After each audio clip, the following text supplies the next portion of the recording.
Hi, it's Patrick with E38. In this video I'll show you the Stakeout functions in Emlid Flow. First, we will need measured or imported points or lines in our project to stake to.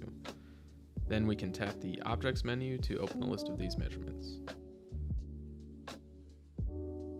Here we will see our points and lines listed, with individual points contained in a line available under the drop-down arrow.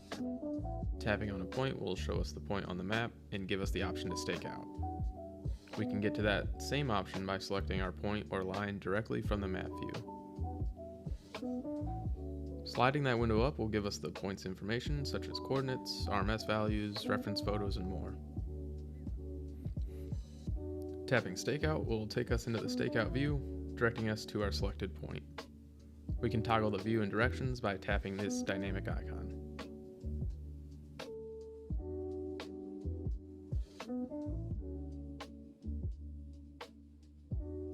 Once we close in to within a couple of feet of our point, the Stakeout view will zoom in for fine adjustments.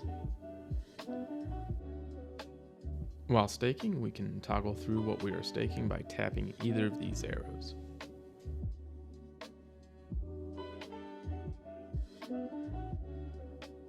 With a Pro subscription, we can measure a staked point to see how it measures up to the original.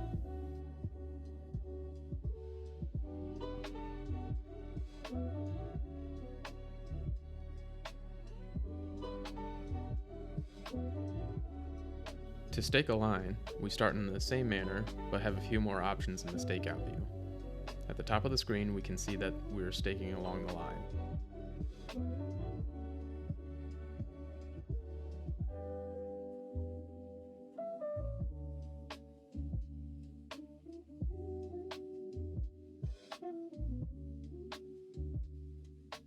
During line stakeouts, each end of the line will be labeled A or B, and the distance to either end can be toggled by tapping that section. We can adjust how to stake out the line by tapping the line stakeout mode and selecting between staking along the line, by segments, by intervals and offsets, or to the line. Each mode has a short description of how it will operate, with the by intervals and offsets option allowing for your input on the specific interval and or offsets you require. If you're using an RS4 Pro, you have the option of using an AR Stakeout with all of the same options for Stakeout, but viewable in 3D space through the RS4 Pro's calibrated cameras.